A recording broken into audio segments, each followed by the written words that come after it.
Nang katulad natin galing, isang araw din ay sa isang magsisikap lahat magagawa. Ang ibang hinahangad, manahit mong katulad na sa isang kapisilin may araw na sisikat din.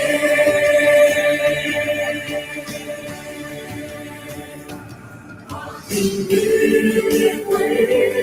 ang ipapawin, ang batong pag-asa ay muling papanawin. Amot kamay na ako'y aking makakamtan, pustos ang pagsisikap, magbubuong isang pangalan.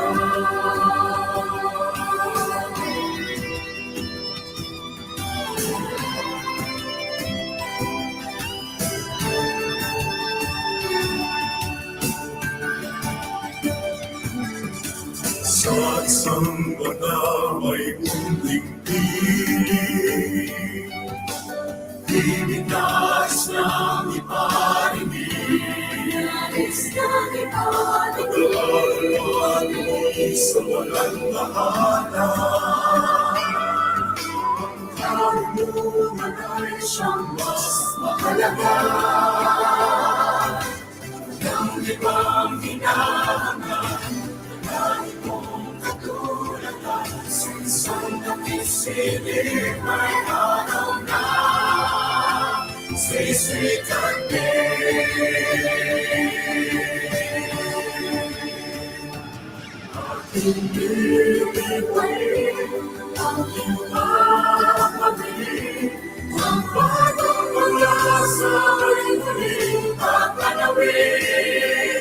Amot kamay na ako'y aking makakamtan, pustos ang pagsisikap, matutupad ang pangarap, nagagawa kapagod ng ating pulos ay tumarang, sipag at lakas ng ating hawak. Paglis ng ating pagdawan, patunay na ilangan, nangalan ko ay siyang matutupad, matutupad. Halina't makinig sa akin, tamang kabalaran ang kahihinatnan natin. Bukas sa iyong isipan, tagumpay ng tatahakin. Isang pangarap na lubos, landas na iyong pagtutunguhan. Pangat na inaasam, di mapitigil ni Numan. Maaabot lahat ng iyong inaasam. Kasipagan ng sagot, salat ka man sa kayamanan. Buksan ang pahina ng mga aklat ng karunungan. Edukasyon ating kailangan, kamamangan ating iwanan. Peace! Aking piliparin, aking papabilin, ating tanawin, ang batong pag-asa ay muling tatanawin. Kinabukasan pakibayin, pilitin mo gawin, pustos ang pagsisikap, pag-asa ay yakapin. isang Edukasyon ang kayamanan ng kahit ninuman. Isang pangarap ang tutupad, pagsisikapan ng lahat. pustos ang pagsisikap, Kaya mo yun, kaibigan. magbubuo isang pangalan.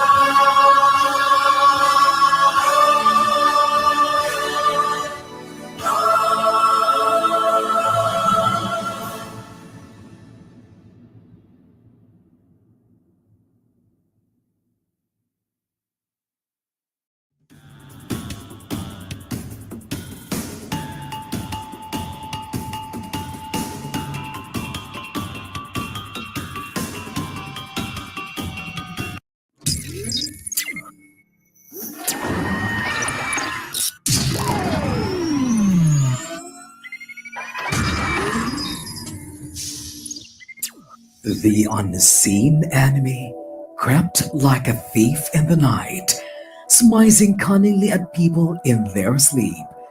And one morning, took hostage of humanity by surprise as the coronavirus pandemic continues to spread its ferocious rampage the world over. COVID 19 took the different sectors by storm, and education was no exception.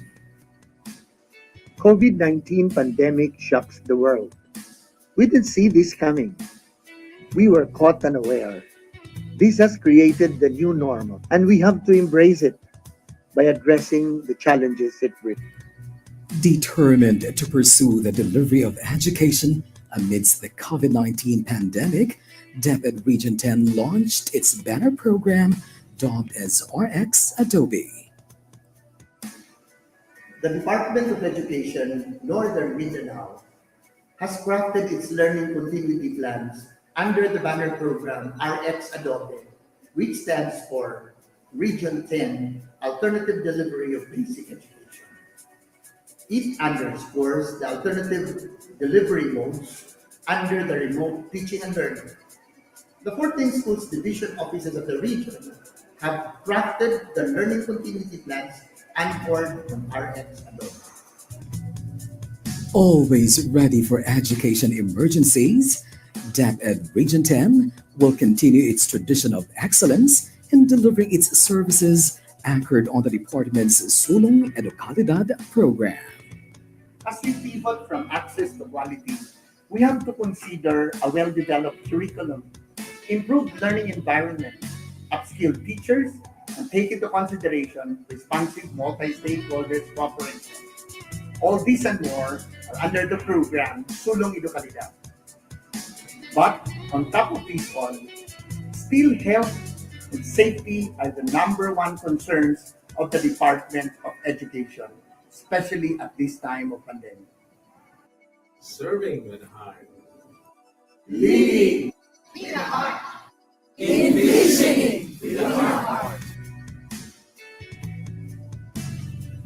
Straight from the heart of DepEd Region 10. education must continue.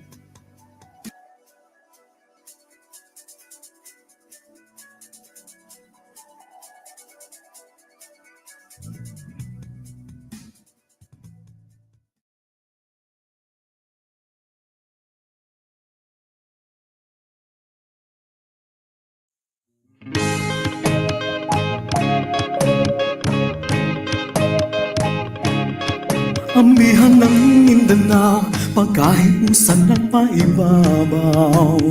BigaTEN DepEd, pagpadayon sa edukasyon, mao'y tumong nga maangkon. BigaTEN DepEd, DepEd Northern Mindanao, for the learners then and now, we're always here to serve you no matter how.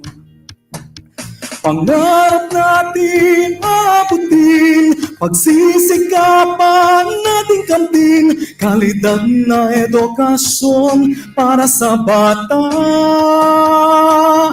para sa bansa.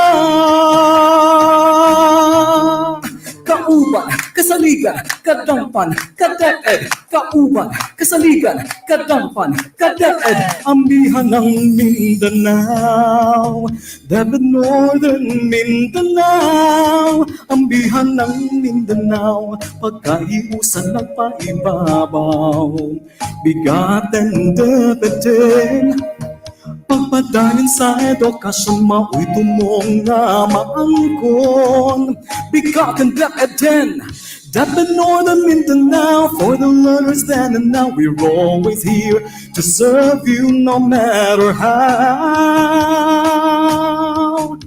Pangarap natin abutin, pagsisikapan nating kamtin, kalidad na edukasyon para sa bata, para sa bansa. DepEd Northern Mindanao, ambihan ng Mindanao. BigaTEN DepEd, BigaTEN DepEd.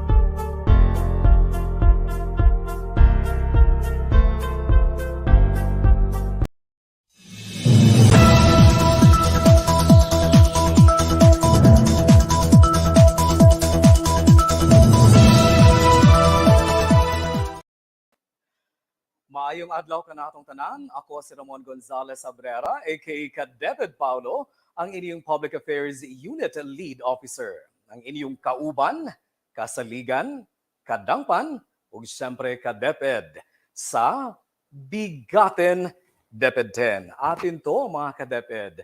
At alam niyo po mga DepEd, Tuesday na naman. Siyempre, ano pa nga ba? It's our Tuesday habit. May 31 po, 2022.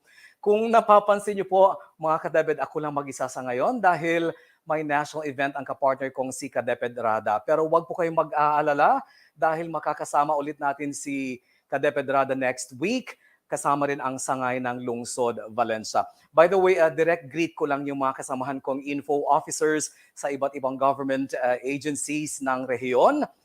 Dahil kasalukuyan po kaming nagmi-meeting sa Regional Development Council Communication Advocacy Cluster. Ayan. Regards din po kay Direk.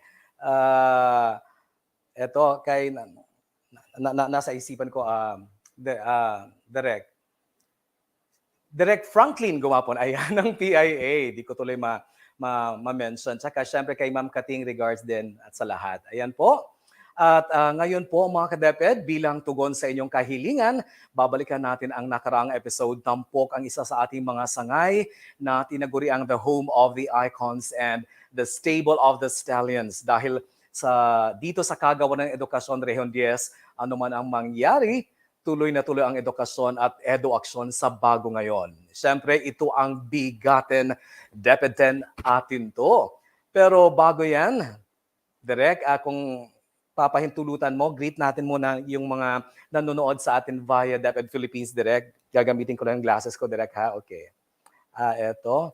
Meron nanonood sa atin ngayon via DepEd Philippines. Check natin Direct. Eto. Ayan. Asa na ba yun? Eto. Wait lang mga ka-DepEd. Ayan. From Joseph Navales Placer. Good morning. Nanonood din sa atin si Aurora Canaria, ayan, thank you for watching. Si Mamorgie Magan Villanueva Dakila, ayan. Si Prexa Arosena, at saka si Rosana Cristobal, Leonides S. Coning, salamat po. Laila Salazar Isidro Candelon, tama ba? Aprilin Bahakan, via DepEd Philippines. At mula naman sa Baganga National High School, good morning. Mula kay Christine Aton at watching from Batangas, si Noemi Soriano, thank you ma'am. At mula naman kay Jared Lano, thank you.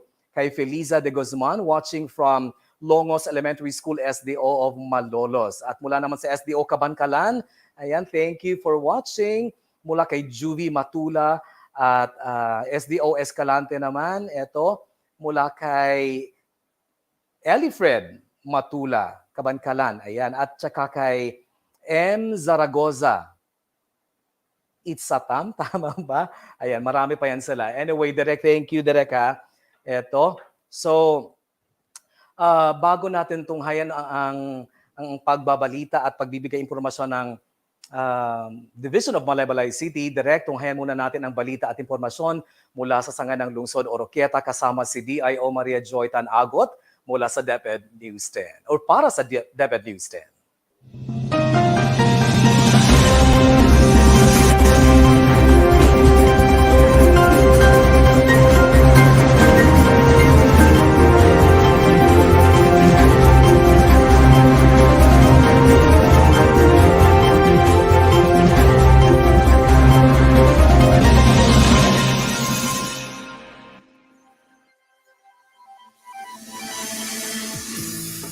Gampia ganda ang sagdal ka to familiarize and understand the concepts and elements of Gender and Development Program and to increase personnel resilience in the workplace, to be integrated in other programs, projects, and activities.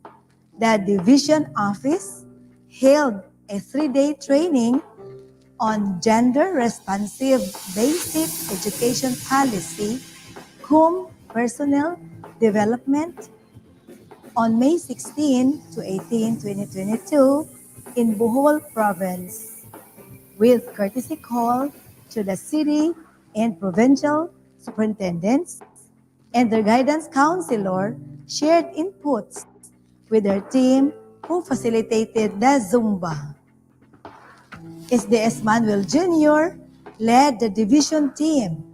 At the same time, served as a resource speaker, together with another resource person, our regional director, Art Bayukot.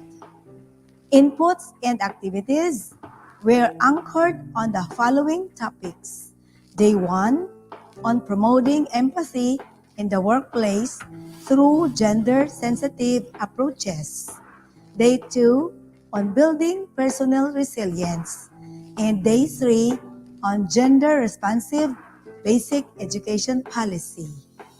It was such a fun-filled activity for the development of physical agility, socio-emotional stability, coupled with reconciliation, empathy, and spiritual nourishment.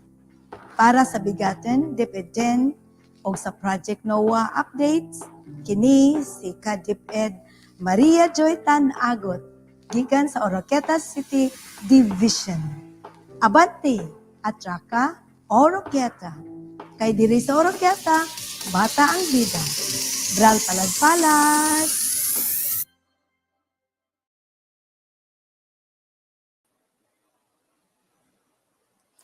Ayan po mga ka-DepEd, ang balita at impormasyon mula sa Sanganang Lungsod, Oroquieta, kasama si DIO Maria Joy Tan-Agot para sa DepEd News 10.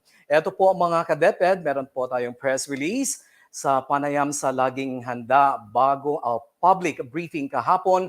Nagpakita ng kumpiyansa si Kalihim ng Edukasyon Leonor Magtores Biones na maipatutupad na sa susunod na taong panuruan ang 100% na implementasyon ng face-to-face classes. Ito ay kasunod ng magandang resulta ng paunang pagpapatupad ng limited face-to-face at ng kasalukuyang pagpapatuloy ng progressive expansion. Gayunman, ipinaalala rin ng Kalihim na hindi ito katulad ng nakasanayang paraan ng face-to-face classes, lalo't magkakaiba ang kasalukuyang sitwasyon ng mga eskwelahan sa bansa. Para sa buong detalye, maaaring bisitahin ang DepEd Philippines o di kaya ang DepEd Tayo. Eto, Direk at saka mga ka-DepEd, once again, congratulations to Dr. Edith Lago Ortega, ang Chief of the Field Technical Assistance Division or EFTA dito sa Regional Office 10. Kasi siya na naman ay hinirang bilang bagong miyembro ng Board of Trustees of the Philippine Public School Teachers Association or PPSTA. Ayan po, Chief Edith, all the best po sa inyo.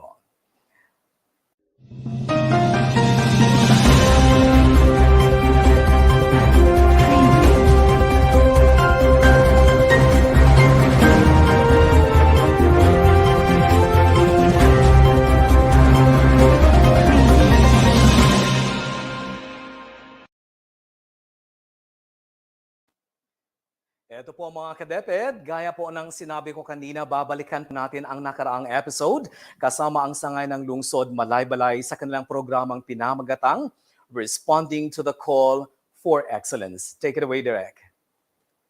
Good morning, Region 10, and good morning to all the viewers of BigaTEN DepEd, wherever you are in the world right now.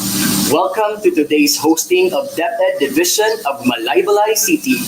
Today, we will be featuring the best district innovation this school year, when the division was challenged by the pandemic and rose above mediocrity to claim top spot in terms of their delivery of the basic education learning continuity plan in all the divisions of Region 10. You heard that right, ladies and gentlemen. Our dear viewers, DepEd Malaybalay City is the only division in the whole Philippines to have gotten 3 awards in last year's Secretary Briones Award for Excellence in Curriculum and Instruction, or SAFE-CI.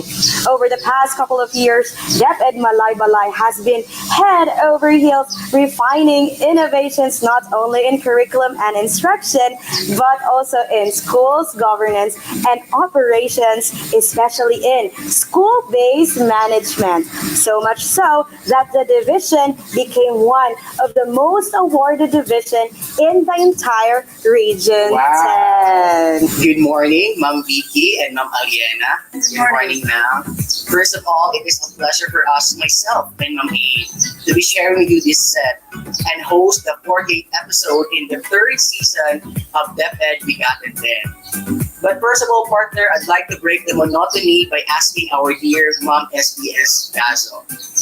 In the last few episodes that we've hosted this season and featured some divisions, we almost always talk about face-to-face readiness of schools in our divisions.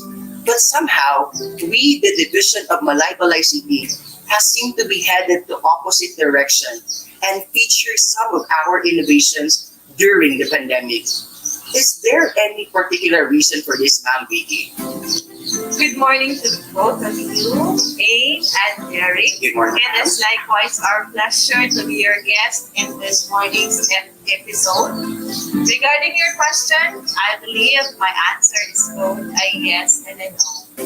Yes to the fact that we indeed have a reason for featuring the best innovation of the schools per district in our division. Hence we opted to link this episode's theme, responding to the call for excellence, because we want to showcase what we have done to respond to the most pressing need of our learners, and that is continuance of learning amidst challenges brought about by the pandemic. However, it is a no also for the sole reason of uncertainty. And forgive me if I tell you that as much as we are ecstatic seeing our learners in our schools, we still are uncertain if this setup will continue. So our goal today is not to feature some of our best innovations during the pandemic, but to feature what worked for us during this time and what will work for us in the face-to-face setting. Aim and Derek, we are trying to hit two birds with one stone, and we are not planning to stop these innovations in the near future because we now know that these innovations work. Alright, tama nga naman sila, Yes. partner. It wouldn't make sense to stop something that has worked for us during pandemic, which we are sure will work also for us in the face-to-face setting. So kudos to you, Ma'am Vicky, for having the wisdom to continue those innovations. This time, I'd like to ask Ma'am Aliena. A pleasant day to you, ma'am. All right. So my question, ma'am, is could you please paint us out a picture of what is going on here in DepEd Malaybalay with regards to face-to-face implementation, ma'am? A pleasant day to you, Derek and Ain. I thought you were never going to ask us that question. Anyways, DepEd Malaybalay has been very busy the last few months. After news broke that face-to-face learning modality implementation is going to be a reality this school year, we immediately set out division personnel team to evaluate some of our schools. Using the department-issued School Safety Assessment Tool, or the SSAT, we prepared our schools for the safe, effective, and efficient conduct of the progressive expansion of face-to-face learning. Our first order of the business became making sure that our schools have sufficient supply of learning resources needed in the expansion and design class programs that cater to both learners in the face-to-face class arrangement and distance learning education. Likewise, we required all participating schools to develop strategies to prevent COVID-19 transmission among stakeholders and maintain the provision of basic mental health services and psychosocial support to ensure their well-being and protection. And if I may add also, Yes, we ma'am. required our schools to develop an implementation plan for coordination with the local government to ensure that health and safety protocols have been observed correctly.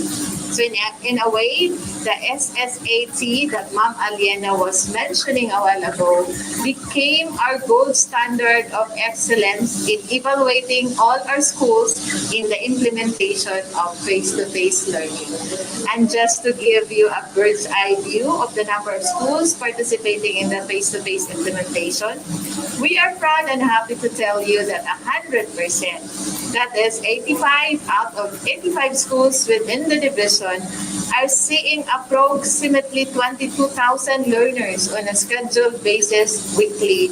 And that is a monumental feat for all of us here in the division.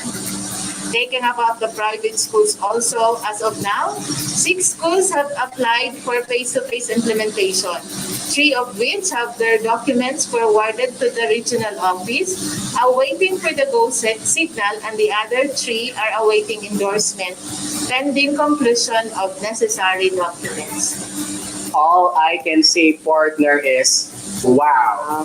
DepEd Malaybalay City is doing it by the books. And why shouldn't they, partner? A lot is at stake for all of us here. Our preparations speak a lot of our reputation and our readiness. After all, we wouldn't want our schools to be hotbeds of viral transmissions. The fact that these parents trusted us for the well-being of their children, we must also make sure that we are ready. Are you ready, partner? Yes. Would you say so, partner A? You are exactly right, DepEd Derek. The last we would want right now are people, especially the media, parading into our schools and questioning us of the preparations we've made. But enough of that. For the meantime, partner, we are not here to gloat about the what ifs. We are actually here because DepEd Malaybalay has promised us that they would give us a virtual tour of the division. Yes, and showcase the best innovation from each of their districts. And I cannot wait for them to do just that. For the meantime, I would like to bid a temporary goodbye to our 2 lovely guests here, Ma'am Vicky and Ma'am Thank you so much, Aliena. ma'am. We'll see you a bit later. So, partner, I guess the only thing left to do now is to take our viewers on this virtual tour. Wouldn't you say so? Yes, partner. So off we go. Our first pilot school of District 1 of DepEd Malaybalay City is Kalasungay Central School. For those of you who doesn't know much about Kalasungay Central School, here are a few of their accolades from the previous school year. They are a national finalist in last year's Secretary's Award for Excellence in Curriculum. Highest generated resources among large school elementary level category in the regional Brigada Eskwela Best Implementing Schools. Top 5 in the regional Brigada Eskwela Jingle Contest, both in the elementary and secondary level. Truly, the school is exceptional, partner. They are also top 3 in the regional Brigada Eskwela Best Implementing School for large elementary schools category. They are also regional awardee as Outstanding Implementer in Learning Delivery Modality or LDM. For alternative learning systems. Also, they are regional awardee as Outstanding Implementer in LDM for kindergarten. And to give you a glimpse of what this school has to offer or is passionate about, let's all watch this.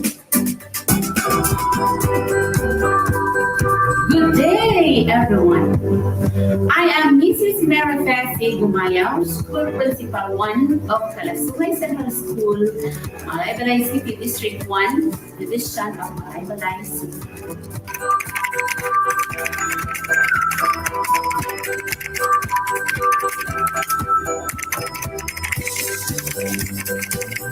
In response to the ELNA, Bawat Bata Umabasa National Reading Advocacy, DepEd Region 10 created also the Care for Norming Readers or CNR Reading Advocacy. To implement these advocacies, we utilize the field area tools for grades 3 to 6 learners, IGRA-RADA for grades 1 and 2 learners, and ECCD checklist for the kindergarten in order to identify the gaps and challenges in reading. To address these gaps, the school developed and implemented 13 research-based reading innovations for the kindergarten to grade 3 level. The good performance of the learners is the result of collaborative efforts of the teachers and the parents acting as home learning facilitators in the implementation of these effective reading innovations.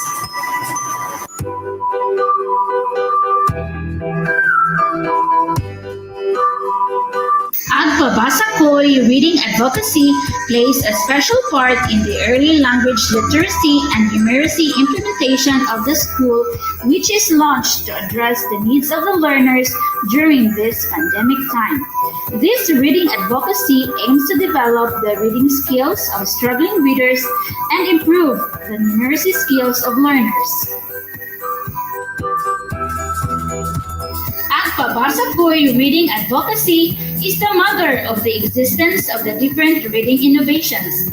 It is a beneficial initiative of the school because it has provided the learners with different interesting digital and non-digital reading materials which ensure the development of their reading and numeracy skills amidst the challenges of the new normal learning setup. The result of the ECCD for kindergarten, EGRA-RADA for grade 1 and 2 learners, and Filpiri pretest for grade 3 to 6 for school year 2020-2021 showed that 56% or 265 out of 477 K-3 learners are identified as struggling readers. In response to this need during school year 2020-2021, which was furtherly supported with findings of the action researches of the teachers, the Agpabasa Ko'y reading advocacy paved the way for the development of the different catchment innovations in reading and numeracy from kindergarten to grade 3 level. Hence, the school reading task force of Kalasungay Central School has intensified the reading program of the school in order to make learners read independently through regular reading habits. With the different catchment innovations that were implemented under the Agpabasa Ko'y reading advocacy, teachers were able to provide the parents who served as home learning facilitators with digital and non-digital reading materials for the conduct of home reading activities.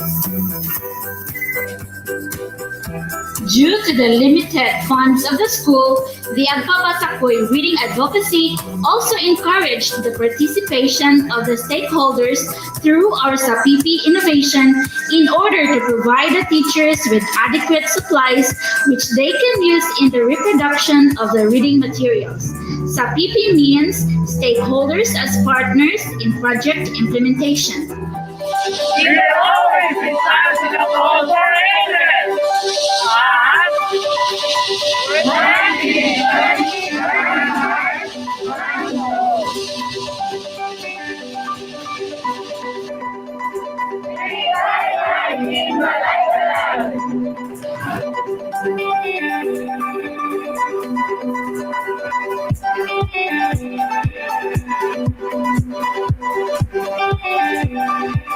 And joining us this morning to tell us a bit more about that presentation is Public Schools District Supervisor, Dr. Aba Q. Alyaba. And joining him is the enigmatic school principal of Kalasungay Central School, Ma'am Marifes C. Gumayo. Good morning to the both of you, ma'am and sir. Good morning. And welcome to this episode of BigaTEN DepEd. So, partner, if you don't mind me cutting right to the chase, I want to ask this question directly to our PSDS. Sure, partner, go ahead. We know that in response to the call for evidence-based interventions within the school, a lot of proposals have been geared towards alleviating reading proficiency in schools, and yet, apparently, you also gave the go signal to KCS to intervene in reading. So I guess my question, sir, is why reading? Why not mathematical proficiency or any other subject-related proficiency for that matter, sir? Before I answer that question, I would like to say good morning likewise to the both of you. Kadipid Ain, Kadipid Derek, Kadipid Meriki. So why reading? Why not? Our goal in this school is to make learners read independently through regular reading habits. Study shows that learners who read independently have greater reading comprehension, oral fluency, and general knowledge than those who do not. Regular reading increases one's vocabulary and ability to think, improve one's verbal and writing abilities, and broadens one's horizon. Thus, it is important to learners to adopt the reading culture for improved academic performance. So when we got the challenge to showcase the most significant and most impactful flagship innovation in our district, there was no doubt in my mind that reading would be it. Thank you so much for that, Doc. Now, this time I've got to ask this question to our dear principal, Ma'am Mary. Ma'am, it was mentioned that you made a quite number of innovations addressed to the reading gaps in your school. Was it 13, ma'am? All right. And it was from kindergarten to grade 3. Now, ma'am, how do you keep to manage all these innovations? And how do you know which ones work best, ma'am? I'm glad that you asked that question because you seem to share the sentiments of those who are doubtful about what we are doing here.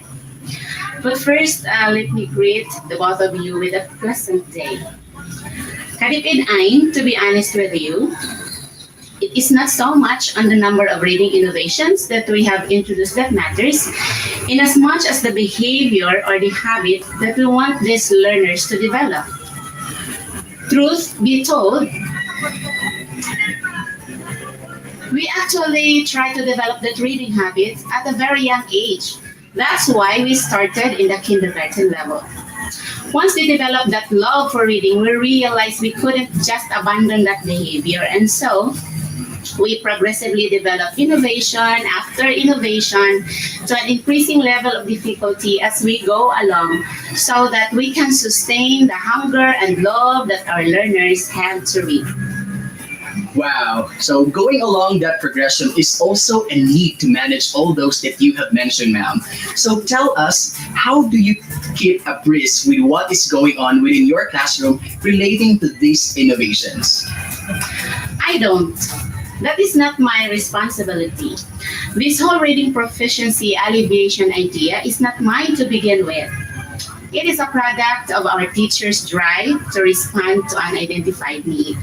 I am just fortunate enough to be working with some of the most brilliant and hardworking teachers as any school principal could hope for. Brilliant to the point of coming up with research-based innovations in reading.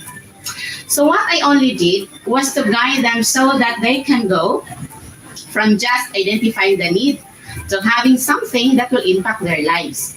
I understand also that as a leader, I am only an instrument so that those things would come into fruition.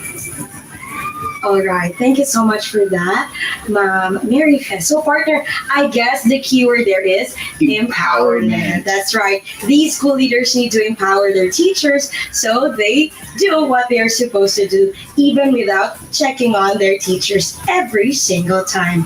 Well, we certainly learned a lot today, all thanks to our PSDS, Dr. Aba Aliaba. Thank you so much, sir. And also to our school principal, Ma'am Mary Fe Gumala. Thank you so much. You're welcome for sharing your time with us.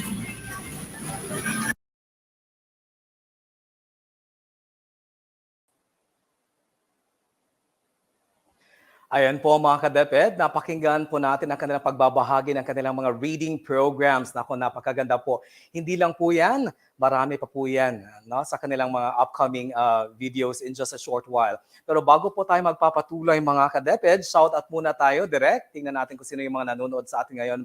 Ayan, ito, syempre ang kapatid ko. Happy viewing to all. Greetings from Montreal, Canada. Hi to Mary Flor and me. And my sister Grace. Good morning to all. Thank you, more. Ayan, sino pa ba yung nanonood? Ayan, kay Michelle de la Torre Lauron. Good morning from DepEd Bukidnon. Happy watching everyone. Thank you. At mula naman kay paano ba yan, Derek? P. Jolie Verg Dico. Ayan, happy viewing to all. Greetings from Labinay National High School, Ozamis City Division. At mula naman kay Ruel Acera. Good morning, everyone. Still watching from Catumbalon Elementary School Division of Valencia City. Thank you for watching. At mula naman kay Lina Aliman. Good morning po. Thank you, ma'am. Sino pa ba? Kay Dai Navarro. Good morning, DepEd. Hello po. Thank you, ma'am Dai. At sa kapatid ko naman, good morning, mga ka-DepEd. Shout out to my sisters who are regular followers. Grace Galarpe in Baltimore, Maryland. Amor Abre in Montreal, Canada. Ako, watching from Mogs, Misamis Oriental. Parang personal show ko na talaga to, Direk, ha? Eto, Direk, tingnan natin yung mga nanonood sa atin via DepEd Philippines right now. Eto po, Direk, from Melanie Diagamel. Good morning, watching from Jose G. Peralta. Ayan, SDO Cabancalan City. At ito naman, mula kay Zoraida Telin Kabulusan. Good morning, watching from Dalawan Elementary School, Buenavista District 3. At mula naman kay Nemia Constantino Gador. Good morning, everyone. Ayan, kay Lourdes Gabica. Blessed Tuesday morning, everyone. Watching from Jeronima Cabrera National High School, Colambugan District, Lanao del Norte Division. Siyempre, ayan, good morning. Watching from Kayumangi Elementary School, South District. Thank you. From Mercy Dimato Gutierrez. Thank you, ma'am. From Bansay Aro. Good morning. Watching from LLCES. Ayan. At mula naman kay Maureen Levina Sarto. Good morning. Watching from Ponturen Elementary School, Valenzuela City, Grade 2, Del Pilar. Ayan. Thank you for watching po. At eto mga ka-DepEd, ayan po. Tuloy po ang ating road trip to excellence. Kasama pa rin sina John Derrick L. Bingat at Ain Karil Arvalde. Let's watch this. Stakeholder collaboration is an integral component of school function. Coming up next is a school who made every effort to reach the farthest learner possible. Along the way, they met old friends and new acquaintances.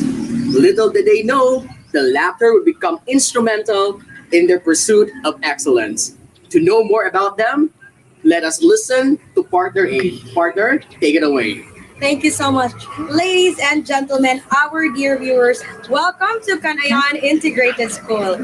Canayan Integrated School is a second place winner in the Secretary's Award for Excellence in Curriculum and Instruction, or SAFE CI for Senior High School Large Schools category. They are also a regional finalist in Best Implementers of School-Based Feeding Program. One of their teachers garnered first place in the National Open Educational Resources Contest for ebook or best ebook in arts in the first and fourth quarter. And another one is they have a teacher broadcaster qualified for DepEd TV. Finally, one of the highest honor their teacher obtained was to be an outstanding research advocate of the Philippines. To know more about this innovation and how their community became instrumental in their success, let's all watch this.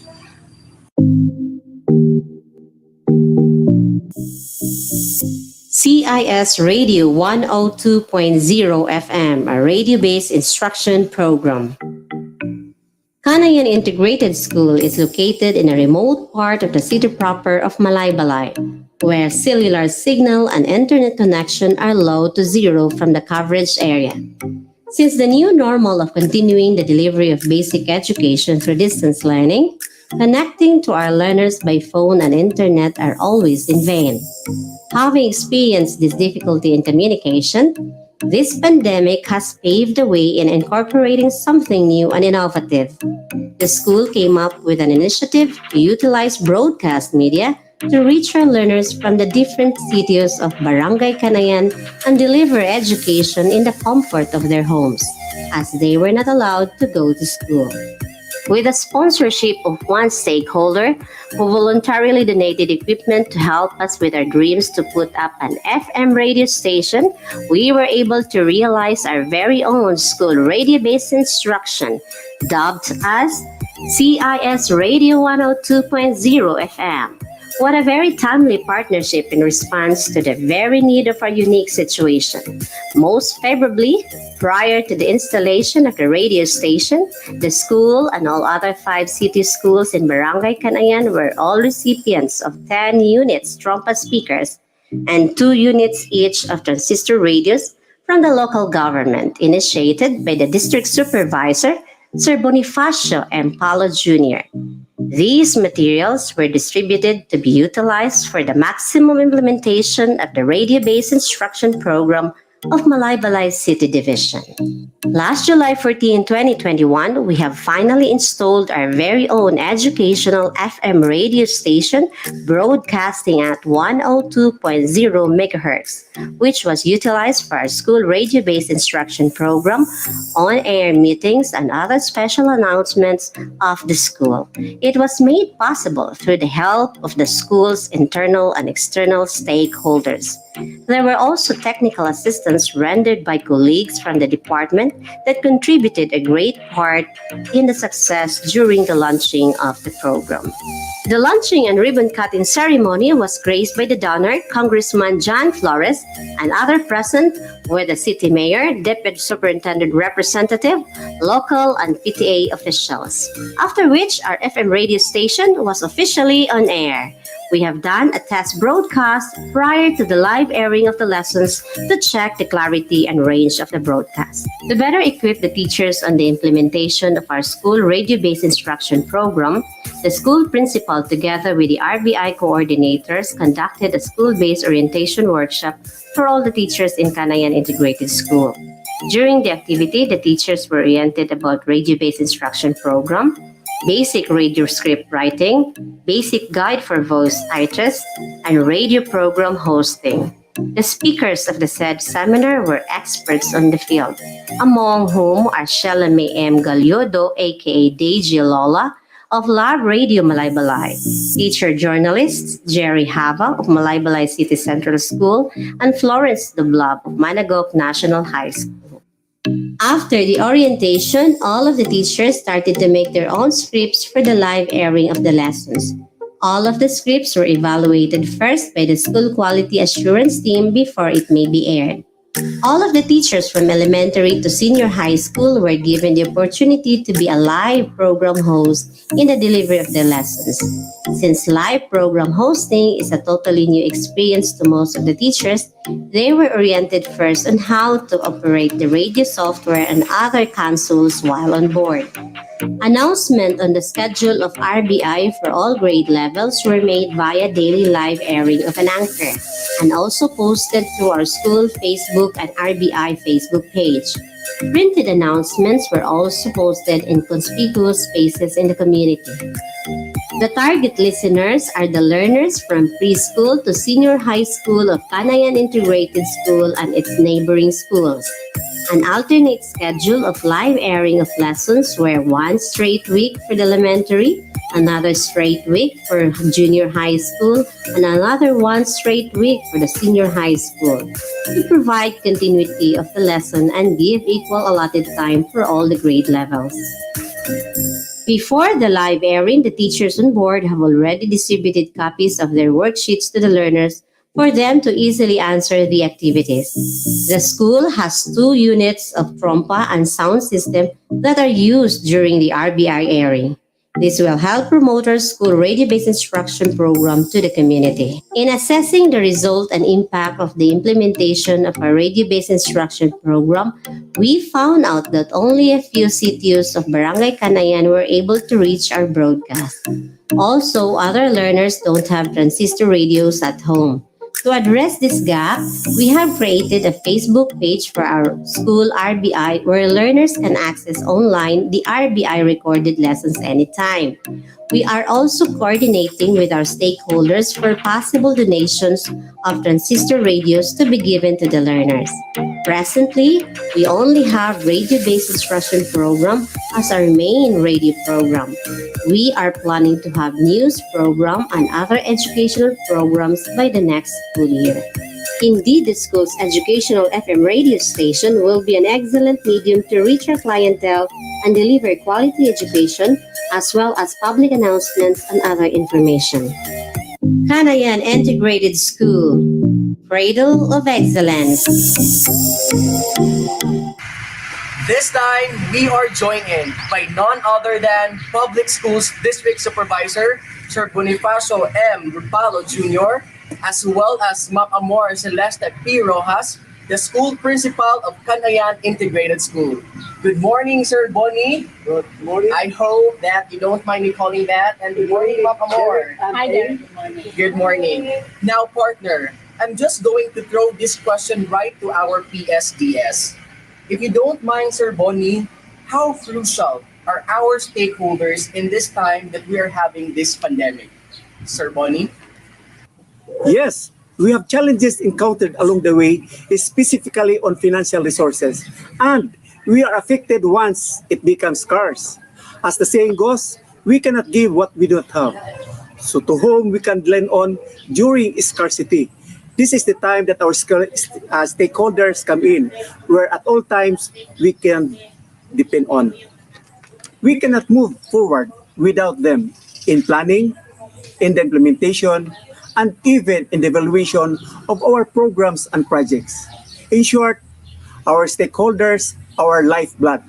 They push us, they sustain us, they pull us up. Again, Derwick and Ain, our stakeholders are our lifeblood. Imagine a man without blood.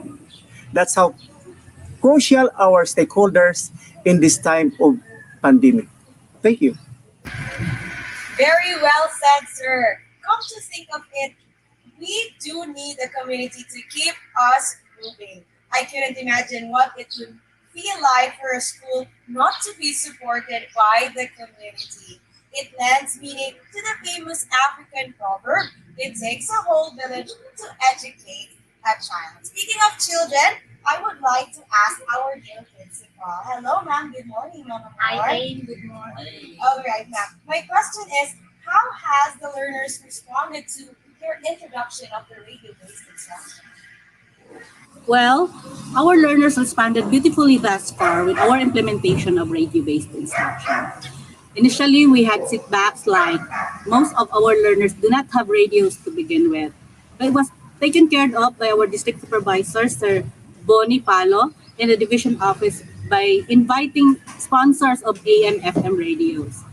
There were also parents complaining that their kids no longer have time to listen to radios as there were a bunch of modules to answer to. But as we went on, the learners ultimately found the value of listening to the radio as the next best thing to having the teachers right in front of them. And this behavior sort of transcended to the parents, as we can say that parents now have responded positively to RBI. We saw evidence on this behavior like grades slowly went up and modules retrieved and received on time with fewer unanswered pages of their modules. Wow, it is nice to hear that, Mama Moore, and it was even nice knowing that you went through extra mile to deliver that additional push for our learners. Nice job, ma'am. We hope that through the efforts you have made involving the stakeholders will serve as a reminder to everyone that anything is possible if the school and the community will work together for the progress of our learners. Best of luck to both of you, Mama Moore and sir. Best of luck. You will certainly be hearing from us in the near future should we need insights on setting up radio-based instruction. Again, thank you so much, Sir Bonnie and Ma'am Amor. Next up is a school who really need not much introduction. Wika nga nila, this school lets their action do the talking. Recently, they were awarded first place in Secretary's Award for Excellence in Curriculum and Instruction for most learning-focused public senior high school, second place in the Secretary's Award for Excellence in Curriculum and Instruction for most learning-focused public junior high school. They also garnered first place in the 2021 recognition of the school's best practices in the implementation of basic education learning continuity plan, or BELCP, via school-based management, or SBM. But enough of that, our time will not be enough enumerating all their monumental milestones. To give our dear viewers what they were busy for during the pandemic, let's all watch this. From shocks and tents to the modern age, Bukidnon National High School, a premier secondary institution of Division of Malaybalay City, Region 10, headed by the secondary school principal for Dr. Susan S. Olana. Leaping over challenges to provide opportunities for learners, this is the Senior High School Safe CI. The school innovated programs and activities which resulted to enhance learners' achievement, permaculture, and a twin greening innovation.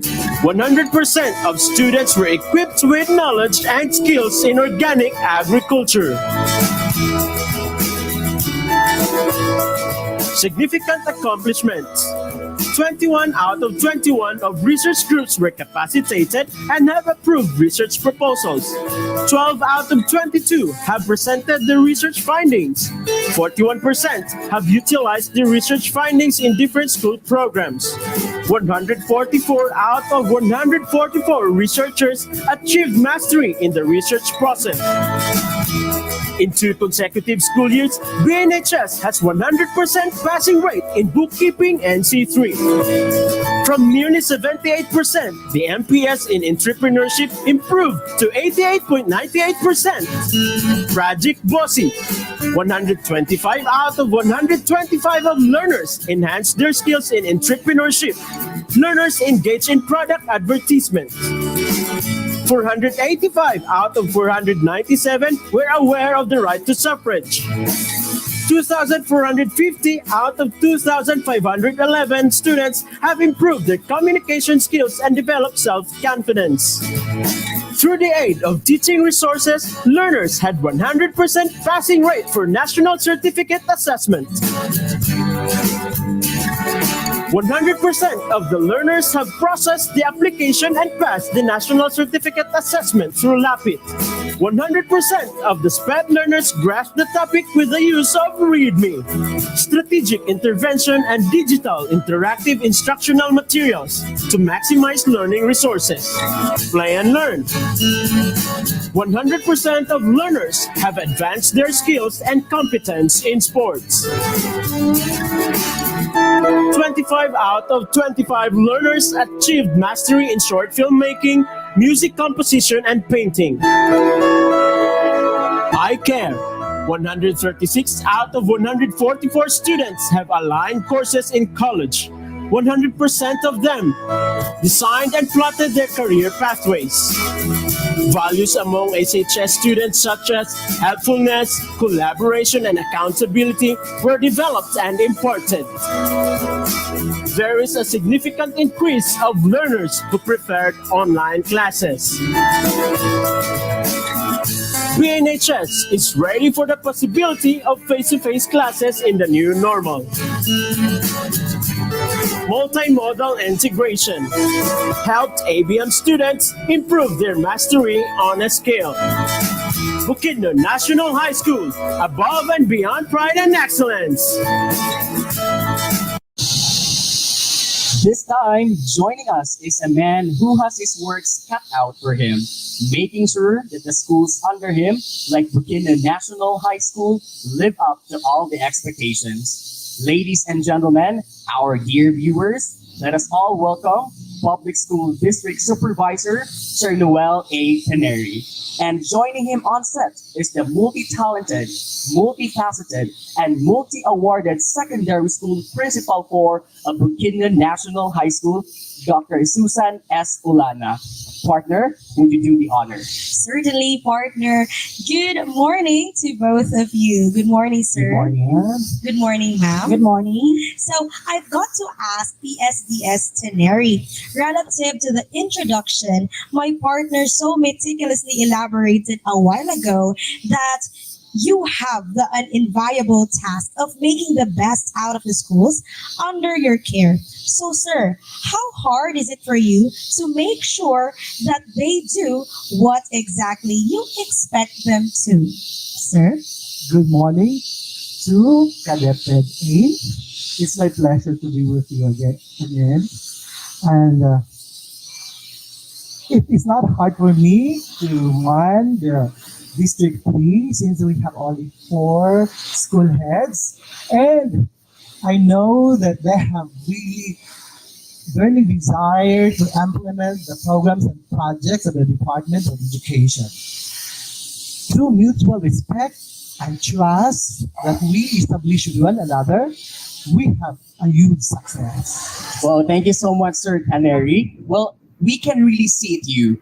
You exude this aura of friendliness and approachability. It's no wonder that the school heads and principals are responding positively to your tutelage. Speaking of principals, I want to ask Ma'am Susan. Ma'am Sue, Bukidnon National High School has not only been a symbol of excellence academically, but likewise with the provision of an environment conducive for learning. As evident by your numerous national recognitions as Hall of Famer for the Brigada Escuela. So I guess my question would be, how do you establish a balance between providing a conducive environment for effective learning to happen and making sure that effective learning does, in fact, happen? Ma'am Sue? Thank you very much. Personally, I believe that as a leader, the first thing that you should master is to master the art of doing the balancing act. And whatever your plans are, it should be anchored on the roles and responsibilities. We have 12 of them. If I still have time, I'll have to enumerate all of them. But with your plans that is anchored on Republic Act 9155 and in consonance also with the standing policy of the Department of Education, the first that you're going to do as a school head is to set the vision and the mission of the school, anchored on the vision of the Department of Education. And second is you're going to create an environment that is conducive to learning. You have to implement programs and projects of the department, but in the implementation of the programs and projects of the department, we have to be very careful because not all of the programs and projects are applicable in your school. Wow. You know what, partner, when you're hearing Dr. Susan, don't miss even a single word. You are truly a role model to everybody, Dr. Susan. Thank you. Thank you, partner. Yes. So hearing that from you, ma'am, kind of makes me wonder about the preparations and communications you do to your teachers so you are updated to the things they are likewise expected to do. So ma'am, walk us through some of the routines, maybe 3 routines to summarize that you do to consistently keep yourself abreast of the latest happenings within your school, ma'am. If you're talking about the routine, of course, you have the routine at home. You bring it in school. I do morning devotions. Of course, another ritual, and that's reading the Bible. And then the next thing that I'll have to do is to look at those that are actionables. I'm left speechless with that, partner. I agree with you, So partner. devotion, communication, and mastery. That's Yeah, right. so there you have it, ladies and gentlemen, straight from the multi-awarded principal of BigaTEN National High School. It's only my wish that you have gotten insights and critical information on how to better manage the schools you are running, especially if you are in that position. So thank you to you too, BSDS Noel Teneri. Thank you, sir. And also thank you so much to our secondary school principal, Miss Susan Olana. Kudos on the job. Well done. Thank you so much. Thank you.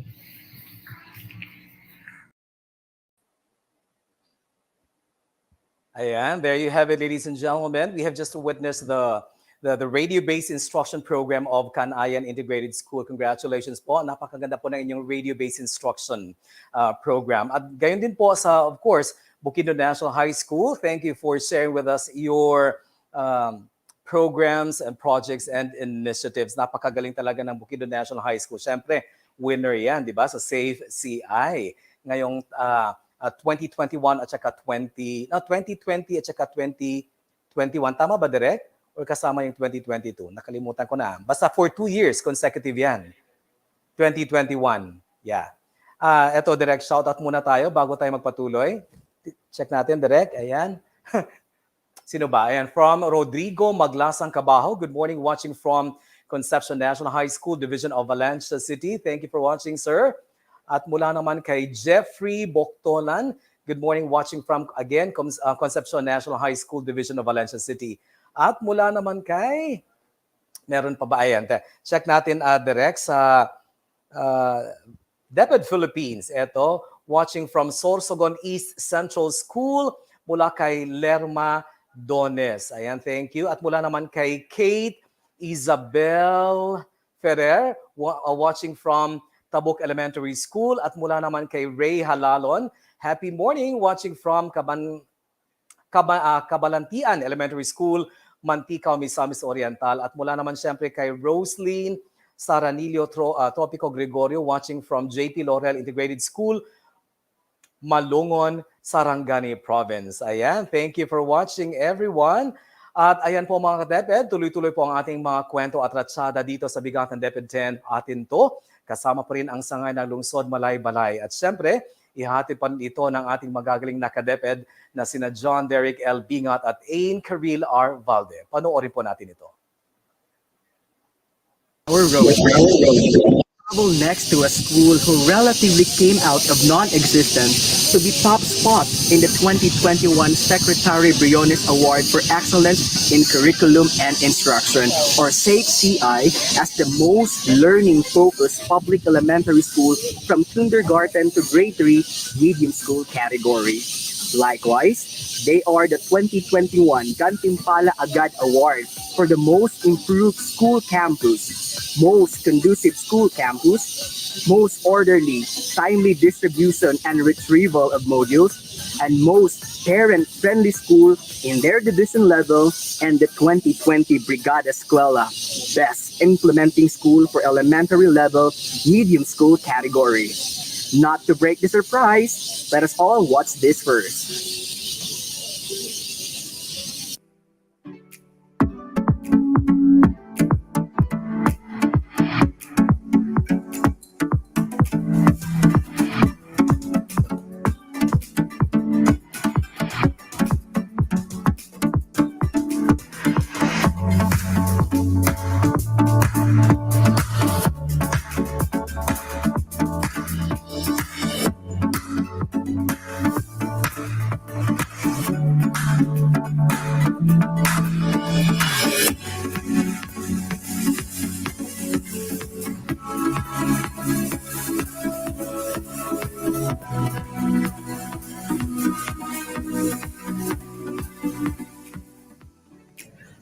To read or not to read?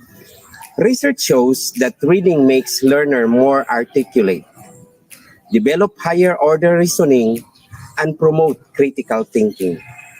Much more so if this habit is developed with the help of the parents. This is likewise the hope of BigaTEN Elementary School when we implemented one of our reading innovation entitled Anak Ko, Pagbasa mo, sagot ko. In an evaluation intended to determine the number of non-readers in our school, it was found out that among grade 2 learners, more than a third of them are either non-readers or slow reader in Filipino, and more than a half of them exhibit similar behavior in English.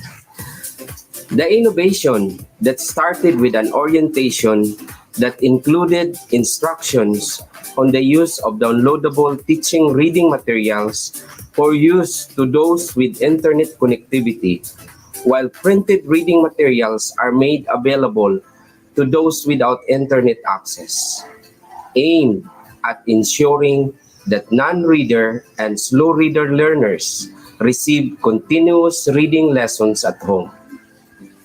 This innovation is done through daily 10-minute reading activity before answering the modules every day, with a consistent monitoring and guidance of their parents and teachers.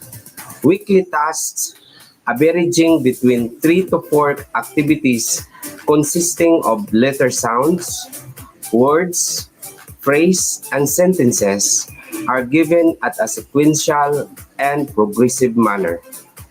It is therefore expected that learners should gain mastery over the activity before moving to the more difficult ones. To ensure compliance to the task assigned, a weekly progress monitoring tool is attached where parents are to record correctness to perceive sounds of letters, words, syllables, and sentences within the assigned activity. Remarks are also incorporated to give guidance to the parents on the next course of action.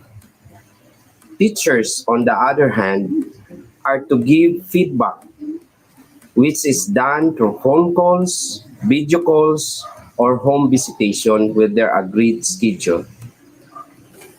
After 8 weeks of program implementation, there was a significant increase in the reading proficiency level of all the identified learner participants. We take pride in making our parents active participants in the learning process of their children, because here in BigaTEN Elementary School, we educate, nurture, and create.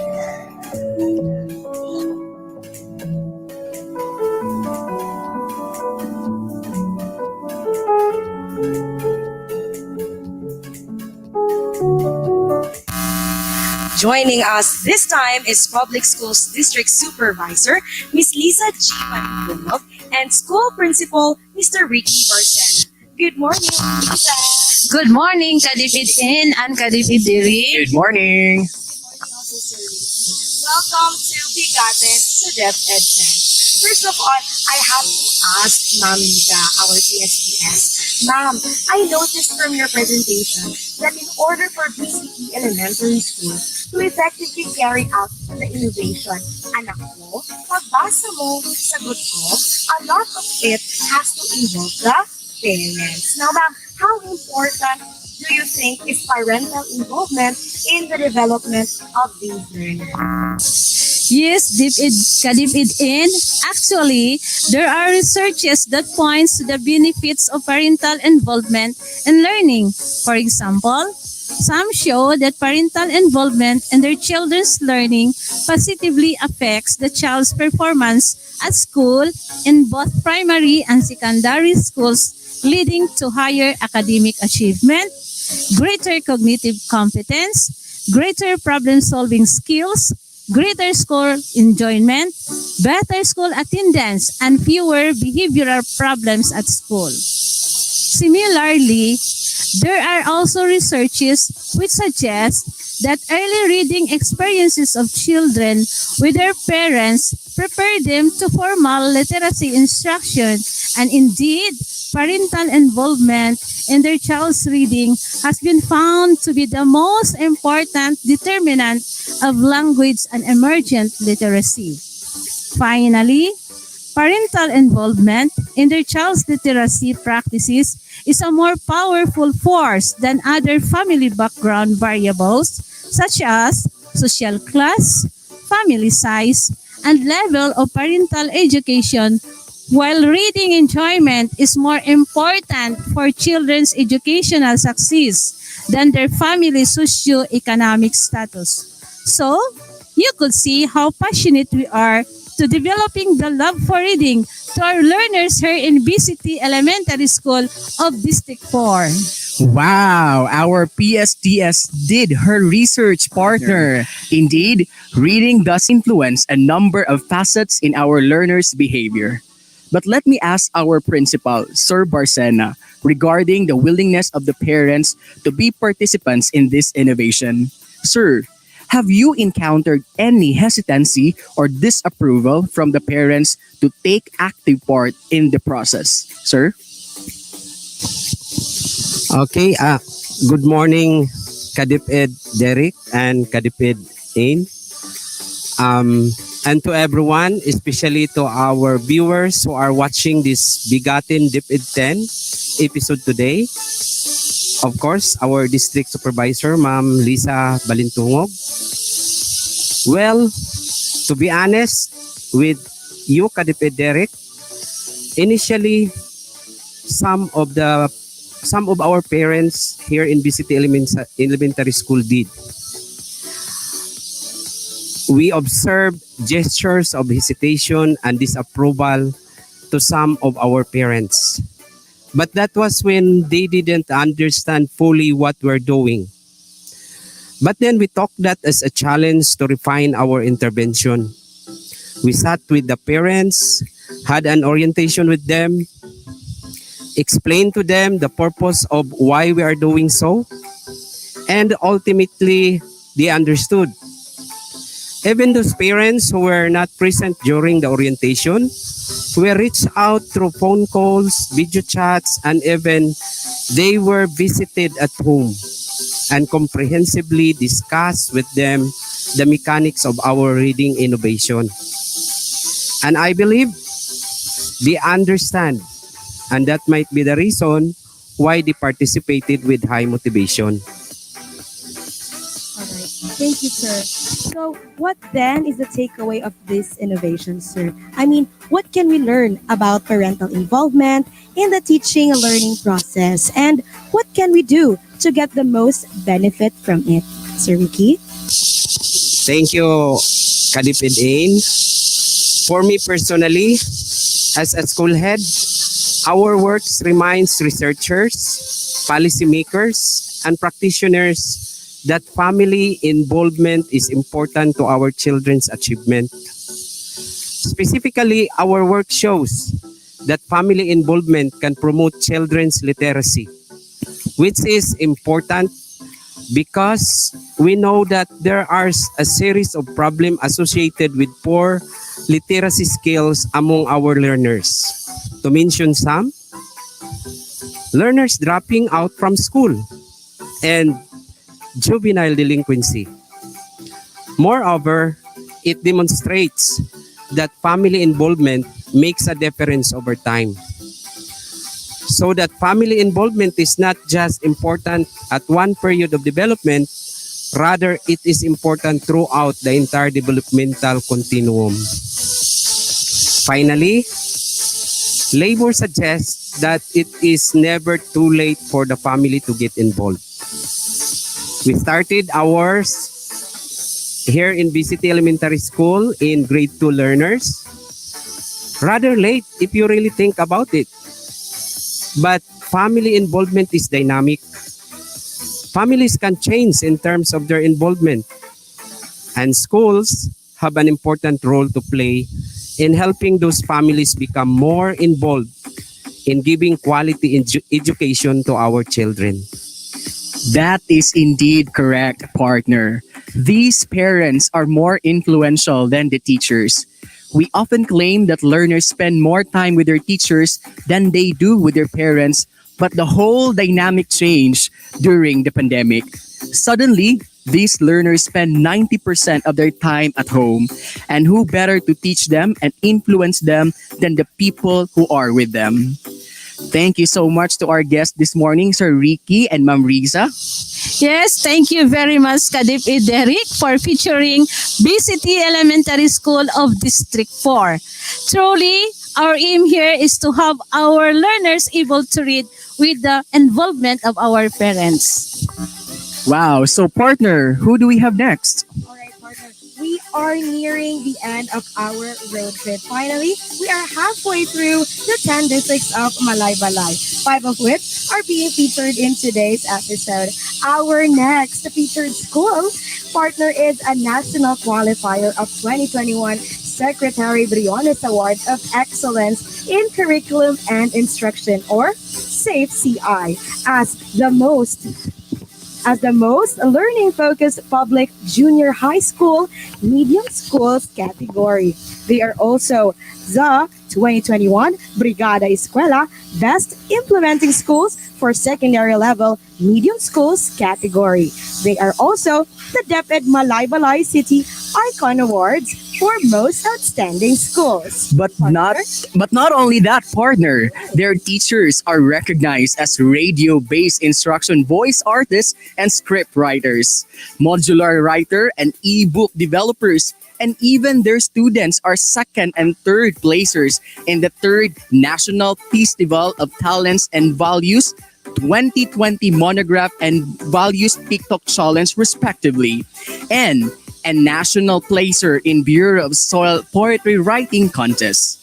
To give our viewers a glimpse of what they have been busy in the time of pandemic, let us first watch this.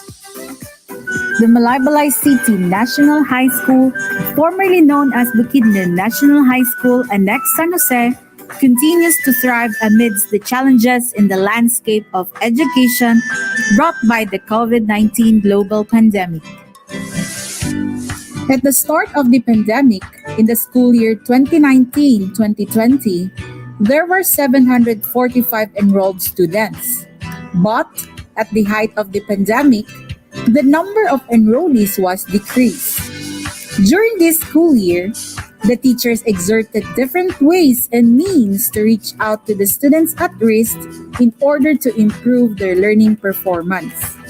The teachers' efforts were all worth it and paid off because this school year 2021 and 2022, the number of enrollees has increased to 756 students, both in junior and senior high school.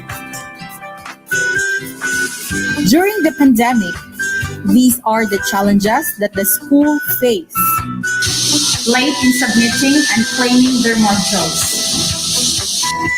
Not getting modules. Not answering properly their modules. To address these challenges and solve the problems, these are the series of interventions and programs that the teachers come up. Focus group discussions such as LAC sessions, HRPTA, and conference with parents. One-on-one face-to-face with students and parents as well. The parents' feedback on why they couldn't access the module are the following. Wala ni ikaplete.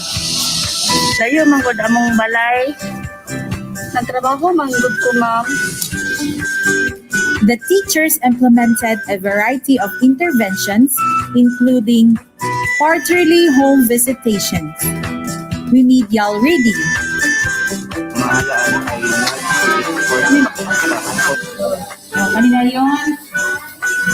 peer mentoring,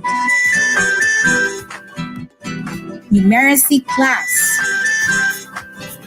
one-on-one tutorial, outreach,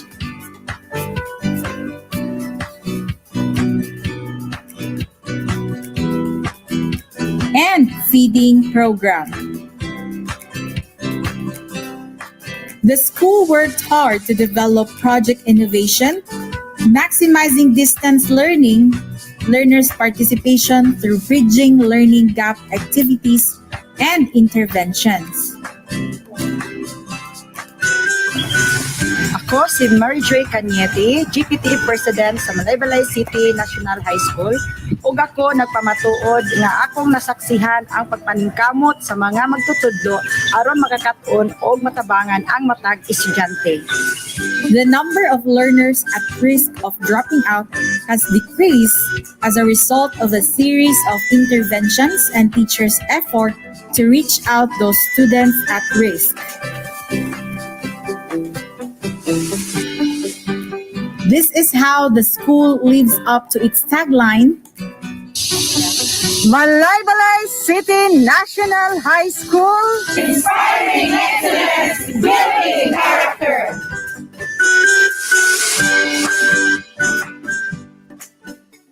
And now, let us welcome on set our guests. First up is one of the most hard-working public schools district supervisor of DepEd Malaybalay City. Influential in his role as the trailblazer of Project Cebual, which we featured last year, and the main brain behind the drive of the division to revitalize schools and forge beyond standards, Dr. Vicente G. San Miguel. Together with him is the most outstanding modular learning modality implementer for the school heads for secondary level category, Ma'am Maitel P. Israel. All right. Good morning, Doc Vince. Good morning, Ma'am Maitel. Good morning. I'd like to move directly to the question addressed to our dear PSDS. Sir, relative to the presentation and Project Cebual that you initiated almost 2 years ago, where does this innovation fall into that the project was trying to enact? Because if I remembered it clearly, Cebual was an acronym that you used to capitalize the objectives that you were trying to jumpstart, sir? You're actually correct, Ain, about what you clearly remembered about Project Cebual. Now, going back to query and sort of giving a review what Project Cebual is all about, sets forth the objective that we enacted govern all efforts in the years to come. So basically, the innovation of Malaybalay City National High School falls under the objective of advancing the learner's development and boosting the learner's knowledge. Along with the goal of course, nurturing the child's whole person, that involves the minds, the hearts, and of course the hands. If you take a closer look on the school's innovation, it is not a one-time activity. Rather, it is actually a series of activities done to ensure that development in the mind, body, and whole person is achieved their intended goals. Simply summarize, we are trying to develop the child holistically through multifaceted approaches known as maximizing distance learning participation through bridging learning gaps. All right, thank you so much, Sir Vin. So, speaking of holistic development, I want to ask Ma'am Maitel Israel, for our viewers, ma'am, can you give us an overview of holistic development and the reason behind bridging learning gaps? Ma'am? Okay, good morning, Derek and Ain. Good morning. Holistic development is a comprehensive approach in learning which aims to develop multiple facets or abilities of the learners. Conventional educational and learning systems aim at the development of intellectual capabilities only, but holistic growth aims at the development of physical capabilities, intellectual abilities, cognitive or mental abilities, emotional abilities, and social skills. Why?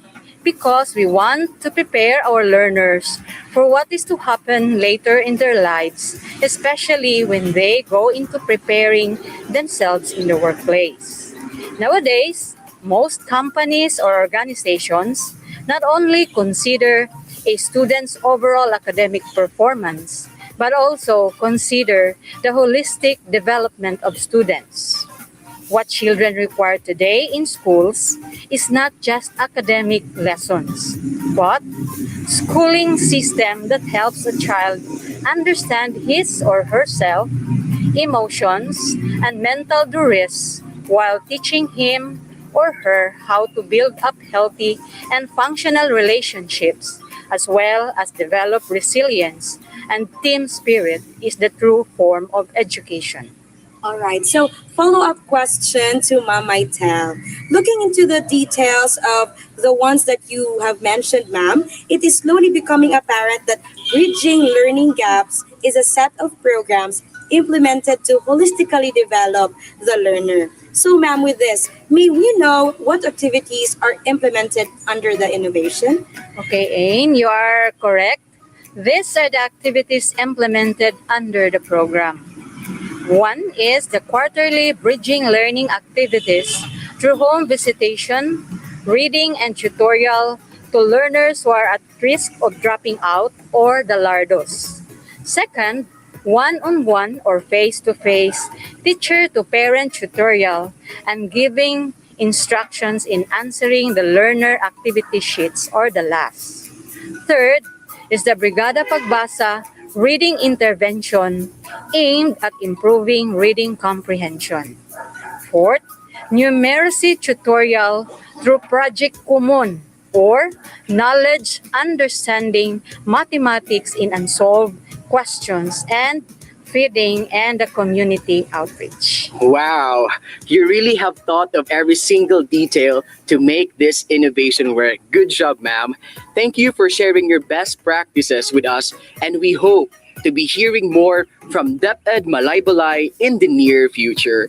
So, well, I guess, partner, my takeaway on this hosting of DepEd Malaybalay is that first, reading is an integral aspect of the child's development, and it should be the foremost proficiency to master because once you have it mastered, everything will fall into place. Secondly, never underestimate the power of parental involvement in the child's learning. We may claim that the teachers are the learner's second parents, but we also need to remember that the parents are the learner's first teachers. How about you, Ain? Well, for me, partner, it is that we should maximize our resources through the help of the community, engage our stakeholders because they are the school silent heroes in the time of pandemic. And last but not the least, it is that we need to develop our learners holistically for them to be prepared in their future endeavors.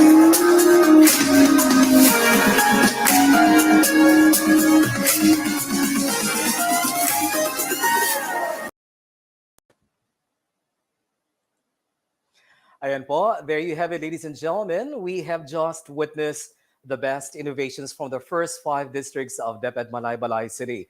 And I will have to say, mga ka-DepEd, they are definitely on track in addressing the needs of their learners. And what is noticeable and worth commending is the involvement of the school's various stakeholders, from the parents, the local government, and the community, of course. Definitely hats off to DepEd Malaybalay City for a job well done. At bago po natin tapusin ang bahaging ito ng ating programa, mga ka-DepEd, panoorin at pakinggan po natin ang mensahe ni SDS Victoria Vigazo kasama si ASDS Aliana S. Dahay.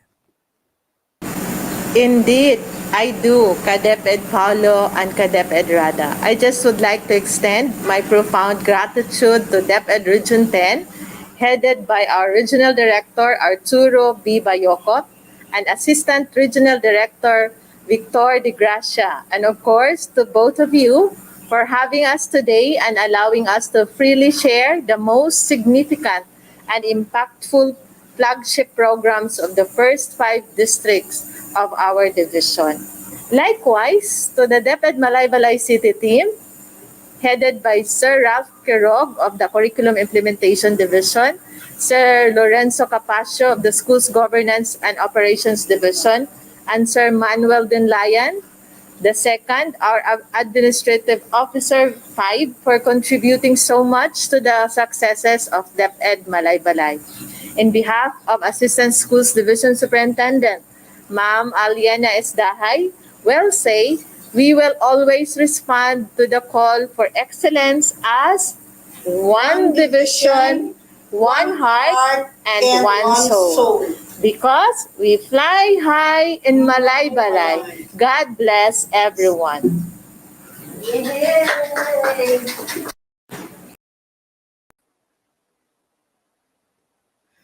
There you go, ladies and gentlemen. That completes our Anong Meron Ngayon segment, excellently co-hosted by John Derek L. Bingat and Jane Caril R. Valde. Once again, thank you and congratulations to our guest division, the division of Malaybalay City, the home of the icons and the stable of the stallions, headed by the multi-awarded SDS Victoria Vigazo and ASDS Aliana S. Dahay. Hanggang sa muli po, mabuhay po kayo.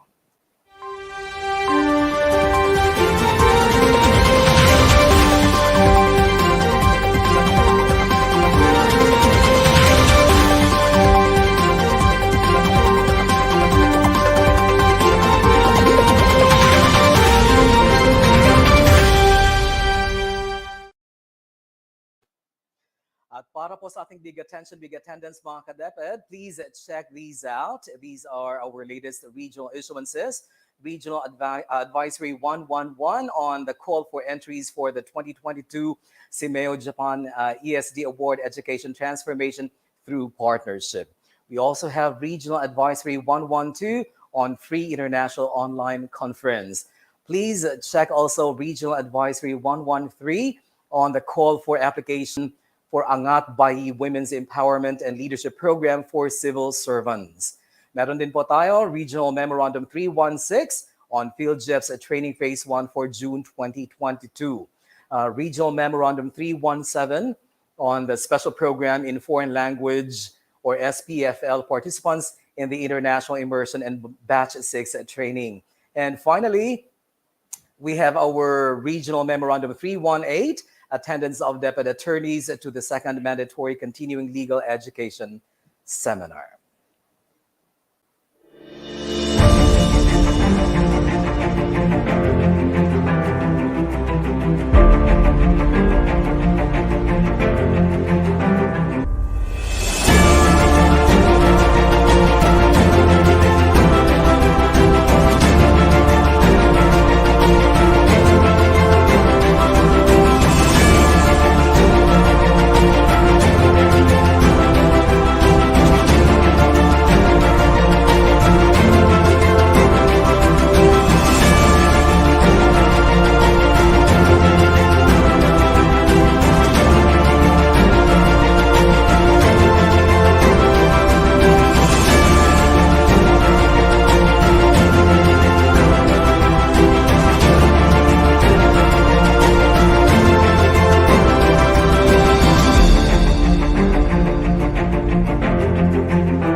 Finally, mga ka-DepEd, we say thank you to the following for making every episode of BigaTEN DepEd 10 possible. Of course, our very own Regional Director, Dr. Arturo B. Bayocot CESA 3, our Assistant Regional Director, Dr. Victor G. De Gracia Jr. CESA 5, ang ating DIO, Maria Joy Tan-Agot from SDO Oroquieta City for the DepEd News 10 updates. At saka syempre, ang ating BigaTEN DepEd 10 Creative Force, ka-DepEd Rada, we miss you here.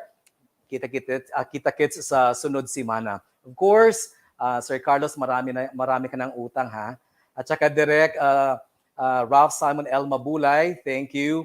We're doing great, Direk. Kahit tayo lang dalawa ngayon dito sa studio, patuloy pa rin ang buhay. At saka kay Fatima E. Villaremo at Clifford D. Liponhay, thank you. And syempre, we also acknowledge the support of our staff from the Office of the Regional Director, kay Ma'am Juvie, kay Ma'am Annabelle, as usual, kay Sir Elson Hamero and Team Kamigan for the BigaTEN DepEd 10 jingle, kay Sir Nick Paniares, maraming salamat, sir, still for the generosity in helping us facilitate or account for the use of the StreamYard platform. We also would like to acknowledge, as usual, our DepEd Regional Office 10 family, the 14 schools division offices, all our DepEd 10 schools, our stakeholders, lahat ng ating mga ka-DepEd, lahat ng nanonood sa atin ngayon. Of course, ang ating mga learners, the heart of DepEd Region 10. Marami pong salamat. Ayan po mga ka-DepEd, kita-kits sa sunod simana. Kasama ko na, syempre, ang ating partner ko, si ka-DepEd Rada. Kauban, syempre, ang Division of Valencia City para sa sinasap na edisyon sa BigaTEN DepEd 10. Let's make BigaTEN DepEd 10 our chosen habit. Ako si Ramon Gonzalez Sabrera, aka KaDepEd Paulo, ang inyong Public Affairs Unit Lead Officer. Magaingon, naiwanan sa mga pagsanay ang among pag-anagan. Sa gihapon, ang iyong kauban, sa ligan, kadangpan, siyempre, KaDepEd. Ang susunod ngayon, hindi ang BigaTEN DepEd. Edukasyon para sa bata, para sa bansa. Kauban, kasaligan, kadampan, KaDepEd. Kauban, kasaligan, kadampan, KaDepEd. Ambihan ng Mindanao, DepEd Northern Mindanao. Ambihan ng Mindanao, pagkayusan at pagbabaw. BigaTEN DepEd, pagpadami sa edukasyon, makikinig na makalikon. BigaTEN DepEd, DepEd Northern Mindanao, for the learners and the now, we're always here to serve you no matter how. Pangarap natin ang maging, pagsisikapan natin kaming